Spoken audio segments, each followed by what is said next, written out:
നമുക്ക് ലഭിച്ചിട്ടുള്ള തെളിവുകളും നിഗമനങ്ങളും വെച്ച് നോക്കുമ്പോൾ അശ്വതിയുടെ മരണം കൊലപാതകമാകാനാണ് സാധ്യത കൂടുതൽ. എങ്കിൽ ആരാണ് ആ കൃത്യം ചെയ്തത്? എന്തിനു വേണ്ടി? എപ്പോൾ? എങ്ങനെ? ഇതിനൊക്കെ ഉത്തരം കണ്ടുപിടിക്കേണ്ടിയിരിക്കുന്നു. സാർ, ദേവദാസ് പറഞ്ഞതുപോലെ സാരിയിൽ തുരുമ്പ് അഴുക്കും പുരണ്ടത് അശ്വതി സാരിയുടെ ബലം നോക്കിയപ്പോഴാണെങ്കിൽ ദേവദാസ് ഇത് ആത്മഹത്യയാണ് എന്ന് തറപ്പിച്ച് പറയുന്ന പോലെ ഇത് കൊലപാതകമാണ് എന്ന് പറയാനുള്ള അഹങ്കാരം നമുക്കില്ലാത്തതുകൊണ്ട് ആ സാധ്യതയും തള്ളിക്കളയണ്ട. സർ, ദേവദാസ് സാറിന്റെ പെരുമാറ്റം എനിക്കൊരു തൃപ്തിയായിട്ട് തോന്നുന്നില്ല. You are correct. CBIയുടെ അയാൾക്ക് പകയുണ്ട്, ദേഷ്യമുണ്ട്. എന്നാൽ അതിലെല്ലാം ഉപരി അയാളുടെ പെരുമാറ്റത്തിലും വാക്കിലും മറ്റെന്തോ ദുസൂചനയുണ്ട്. സർ, വീണ്ടും ആ ദേവദാസ് ഡോക്ടറുമായി ഒത്തുചേർന്ന് പഴയ പോലെ. ചേച്ചേ, ഇതിൽ ഡോക്ടറെ സംശയിക്കേണ്ട കാര്യമില്ല. അയാളുടെ ഒബ്സർവേഷൻസും റിപ്പോർട്ടും സത്യമാണ്. നമ്മൾ പറഞ്ഞ സാധ്യത അയാൾ ചിന്തിച്ചില്ലെന്ന് മാത്രം. ഏതായാലും ഒരു തീരുമാനമെടുക്കുന്നതിന് മുമ്പ് താൻ പറഞ്ഞ ചോദ്യങ്ങൾക്ക് ഉത്തരം കണ്ടെത്തേണ്ടിയിരിക്കുന്നു. എന്തിനു വേണ്ടി, ആര്, എപ്പോൾ, എങ്ങനെ? That is our next step. ഒരു കാര്യം പറയാൻ വിട്ടുപോയി. CI അലക്സ് സാർ രാവിലെ എന്നെ ഓഫീസിൽ വിളിച്ചിരുന്നു. ഒന്ന് കാണണമെന്ന് പറഞ്ഞു. എന്നിട്ട് കണ്ടോ? കണ്ടില്ല. സാറിനോട് പറഞ്ഞിട്ടാകാമെന്ന് കരുതി. Why should you go and meet him? There is nothing wrong in it. എന്താ ചാക്കോയ്ക്ക് ചാക്കോയെ വിശ്വാസമില്ലേ? Now it is just a matter of time. സ്വാമി വലവരിച്ചു കഴിഞ്ഞു. തന്റെ ബാബു അതിൽ കുടുങ്ങാൻ ഏറെ താമസമുണ്ടാവില്ല. അവൻ കുടുങ്ങിയാൽ താൻ ബാബുവിനെ പിന്നെ കണ്ടോ? ഞാൻ ബാബുവിന്റെ വീട്ടിലേക്ക് ആളയച്ചിരുന്നു. അയാൾ അവിടെ ഇല്ല. വീട് കാലി ചെയ്തു. ഇപ്പൊ എവിടെയെന്ന് അറിയില്ല. പോസ്റ്റ്മോർട്ടം റിപ്പോർട്ടിൽ ആത്മഹത്യ തന്നെയാണെന്നുള്ളതിന് വ്യക്തമായ തെളിവുകൾ ഉണ്ടായിരുന്നതുകൊണ്ട് എന്ത് തന്നെ വന്നാലും താൻ രക്ഷപ്പെടുമെന്ന് ഞാൻ കരുതി. പക്ഷേ സ്വാമി നമ്മളെ കടത്തിവെട്ടി. അങ്ങനെ ആത്മഹത്യയുടെ ലക്ഷണങ്ങൾ റിപ്പോർട്ടിൽ ഉണ്ടെങ്കിലും അത് ഒരു മർഡർ തന്നെയായിരിക്കാൻ സാധ്യതയുണ്ടെന്ന് പ്രൂവ് ചെയ്ത്. ഞാൻ എന്ത് ചെയ്യണം സാർ? ഞാൻ വേണമെങ്കിൽ സ്വാമിയെ പോയി പേഴ്സണലായിട്ടൊന്ന് കാണാം. നന്നായിരിക്കും. പോകുന്നതിന് മുമ്പ് വേണ്ടപ്പെട്ടവരോട് യാത്ര പറഞ്ഞിട്ട് പോയാൽ മതി. 13 വർഷം കഴിഞ്ഞ് വീണ്ടും കാണാമെന്ന്. അതെന്താ? ജീവപര്യന്ത ശിക്ഷയുടെ കാലാവധി 13 വർഷം ആയതുകൊണ്ട്. വിവരമില്ലല്ലോടോ തനിക്ക്. എല്ലാരും ദേവദാസാണെന്ന് കരുതിയോ? തന്റെ ഈ സിനിമാ ഗ്ലാമറൊന്നും സ്വാമിയുടെ അടുത്ത് ചിലവാകത്തില്ല. ഞാൻ പിന്നെ എന്ത് ചെയ്യണം സാർ? ആര് പറഞ്ഞോളൂ തന്നോട് അവളെ കൊല്ലാൻ? ആ ബാബുവിനെ അവരുടെ കയ്യിൽ കിട്ടരുത്. ഇല്ല, ഒരിക്കലുമില്ല. എങ്കിൽ നല്ലത്. ഞാൻ വരട്ടെ.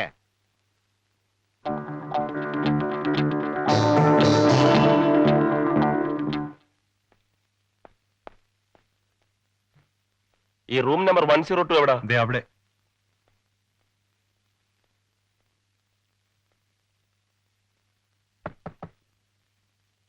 Come in. हाँ, വാടോ ജാക്കോ. ഇരിക്കെ. വേണ്ട സാർ. ഇരിക്കടോ. തനിക്കൊരു സ്മാള് വേണം? വേണ്ട സാർ. ആ, തന്റെ CBIയിലെ ജോലിയൊക്കെ എങ്ങനെ? കൊള്ളാമോ? കുഴപ്പമൊന്നുമില്ല സാർ. എവിടം വരെ എത്തി നിങ്ങളുടെ അന്വേഷണം? ഒന്നും പറയാറായിട്ടില്ല. തന്നെ ഞാൻ എന്തിനാ അന്വേഷിച്ചെന്നറിയാമോ? ദേവദാസ് തന്റെ ഓഫീസറെ ഏൽപ്പിച്ച കേസ് ഡയറിയിലും റെക്കോർഡ്സിലും പലതും ഉണ്ടാവില്ല. അശ്വതിയുടെ മരണത്തിന്റെ അന്വേഷണത്തിൽ ദേവദാസിനെ അസിസ്റ്റ് ചെയ്തിരുന്നത് ഞാനാണെന്ന് അറിയാമല്ലോ. അശ്വതി താമസിച്ചിരുന്ന ഹോട്ടലിൽ നിന്നും പോലീസ് ഡോഗ് മണം പിടിച്ചു ചെന്ന് നിന്നത് ഹോട്ടൽ സീലാൻഡിലായിരുന്നു. അന്വേഷണത്തിൽ നിന്ന് മനസ്സിലായി ആ ഹോട്ടലിന്റെ ഉടമസ്ഥൻ സിനിമാ നടൻ വിശ്വമാണെന്ന്. തുടർന്നുള്ള അന്വേഷണത്തിൽ നിന്നും ദേവദാസ് എന്നെ ഒഴിവാക്കി.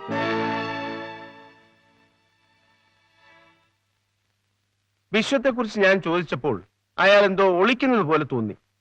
അതുപോലെ അശ്വതി മരിച്ച ദിവസം മന്ത്രി ഭാർഗവനും അയാളുടെ സുഹൃത്ത് തോമസും കൂടി ആ ഹോട്ടലിൽ താമസിച്ചിരുന്നു. അശ്വതിയുമായി ഭാർഗവൻ വഴക്കുകൂടിയിരുന്നു. അതിന് അവിടുത്തെ ഒരു ബോയ് സാക്ഷിയാണ്. പക്ഷേ അവനിപ്പോ അവിടെ ജോലിയില്ല.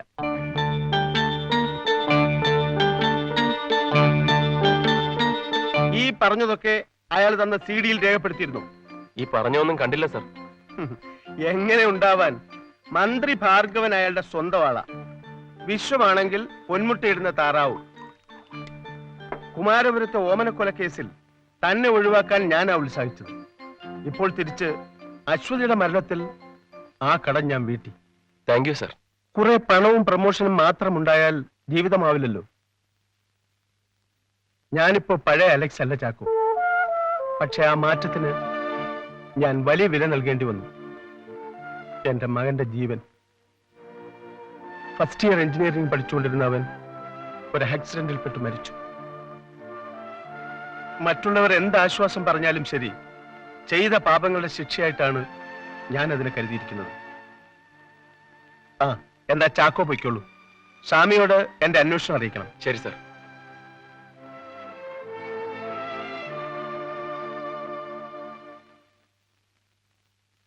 അപ്പോ അലക്സ് അങ്ങനെ തന്നോടുള്ള കടം വീട്ടി അല്ലേ?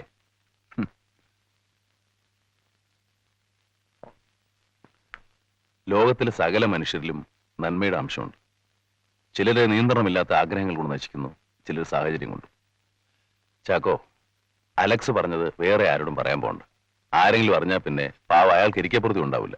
ഞാൻ ആരോടും പറയില്ല സർ.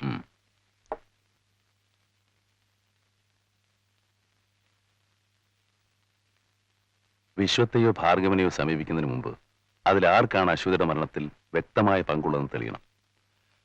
അതിന് ചില കുരുക്കുകൾ കൂടി അഴിയാനുണ്ട്. അതിനുശേഷം നമുക്ക് തീരുമാനിക്കാം. നാളെ രാവിലെ ആ ഫിലിം ന്യൂസിന്റെ എഡിറ്ററോടും കറസ്പോണ്ടന്റിനോടും വരാൻ പറയണം. ശരി സർ.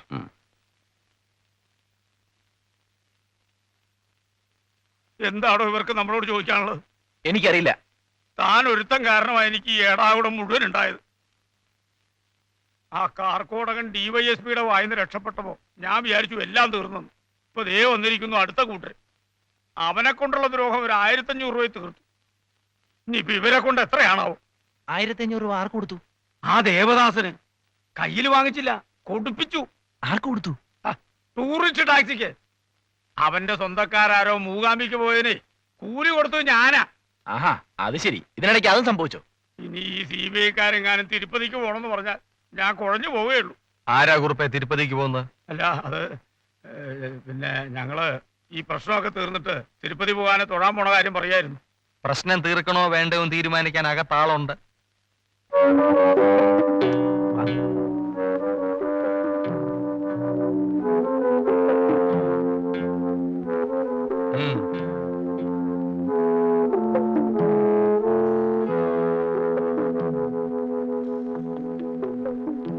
നിങ്ങളാണോ കുമാർ?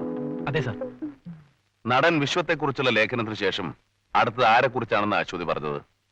അറിയില്ല സർ. മന്ത്രി ഭാർഗവനെ കുറിച്ചായിരിക്കുമെന്ന് താൻ പറഞ്ഞതായിട്ട് പലരും പറഞ്ഞല്ലോ. ഞാനത് രൂഹം പറഞ്ഞാണ്. കാരണം ഭാർഗവൻ അശ്വതിയുടെ വൈരാഗ്യമുണ്ട്. ഭാർഗവൻ അശ്വതിയുടെ വൈരാഗ്യമുണ്ടെങ്കിൽ അയാളല്ലേ അശ്വതിയെ അവമാനിക്കേണ്ടത്? അല്ലാതെ അശ്വതി എന്തിന് ഭാർഗവനെ കുറിച്ച് എഴുതണം? എനിക്കറിയില്ല സർ. ഞാനൊരു രൂഹം പറഞ്ഞാണ്.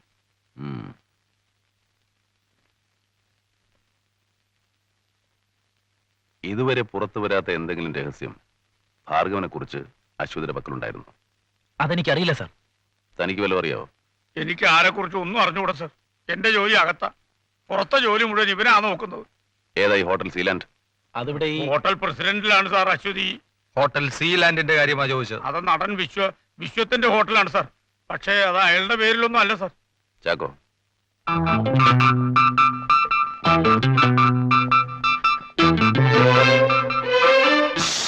അവിടെ ചെന്നിരിക്കെ.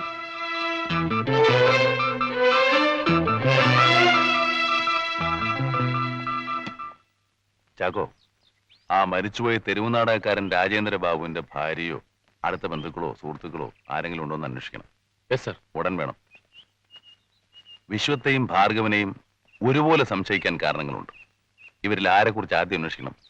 രണ്ടും ഒരുമിച്ച് നടക്കുകയില്ല. ചാക്കോ, ഇതിലേതെങ്കിലും ഒരു വിരലൊന്നും തൊട്ടേ.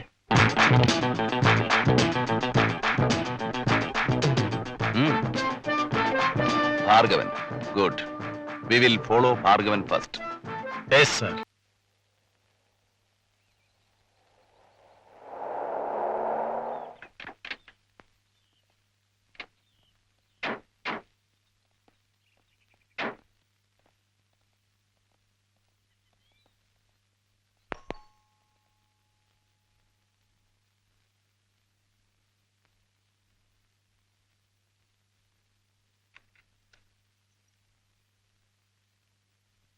രാജേന്ദ്ര ബാബുവിന്റെ ഭാര്യ വന്ദന എന്നല്ല പേര്? അതെ. ഞാൻ സേതുരാമയ്യർ, CBI എന്നാണ്. ചില കാര്യങ്ങൾ ചോദിച്ചറിയാനുണ്ടായിരുന്നു. അകത്തിരിക്ക സർ.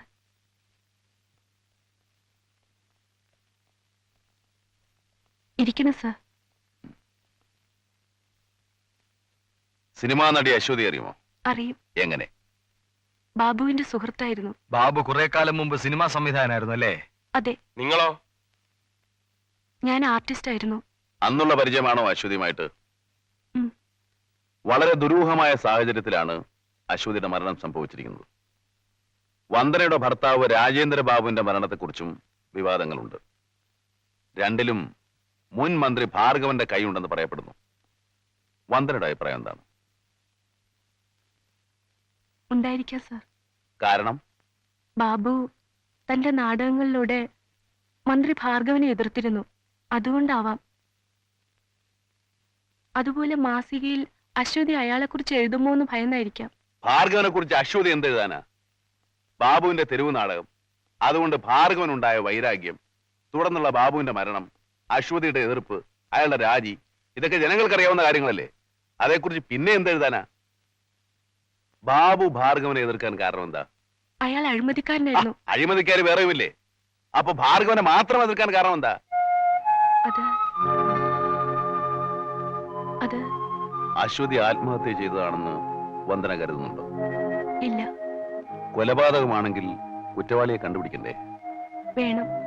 എങ്കിൽ വന്ദന ഞങ്ങളെ സഹായിച്ചേ പറ്റൂ.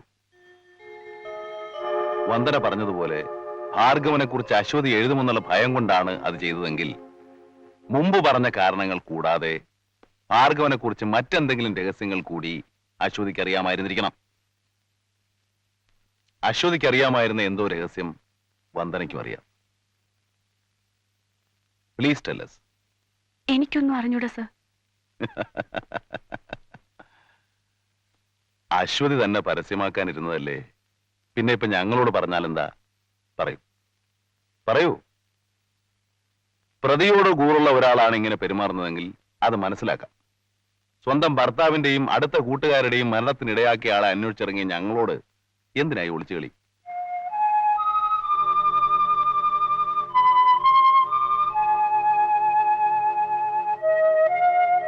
എന്താ പറയാൻ ഭാവമില്ലേ? അതോ പ്രതിഭാഗത്തെ കൂറുമാറിയോ? സ്വന്തം അനുഭവങ്ങൾ അശ്വതിക്ക് തുറന്നു പറയാം. പക്ഷേ മരിച്ചുപോയ ഒരു സ്നേഹിതയെക്കുറിച്ച് ഞാനിപ്പോൾ പറയുന്നത് ശരിയല്ല. അതുകൊണ്ടാണ് ഞാൻ മരിച്ച സ്നേഹിതയുടെ കൊലയാളിയെ കണ്ടുപിടിക്കാൻ സഹായിക്കുന്നതിനേക്കാൾ വലുതാണോ സ്നേഹിതയെക്കുറിച്ചുള്ള സെന്റിമെന്റ്സും ഓർമ്മകളും? പറയൂ. പറയാം സർ. അശ്വതി സിനിമയിൽ വന്ന കാലം ഞങ്ങളൊരു ചിത്രത്തിന്റെ ഔട്ട്ഡോർ ഷൂട്ടിങ്ങിനായി കുളത്തൂപ്പുഴ ഗസ്റ്റ് ഹൗസിൽ താമസിക്കുകയായിരുന്നു. ഒരു തോമസ് ആയിരുന്നു അതിന്റെ പ്രൊഡ്യൂസർ. ഡയറക്ടർ ബാബുവും. ഒരു ദിവസം സന്ധ്യ കഴിഞ്ഞ സമയത്ത്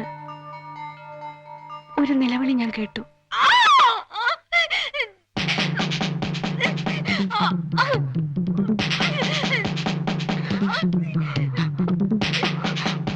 അശ്വതി, അശ്വതി, അശ്വതി.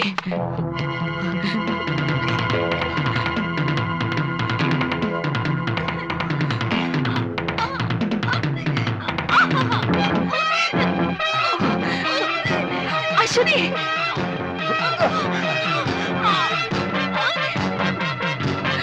അശ്വതി,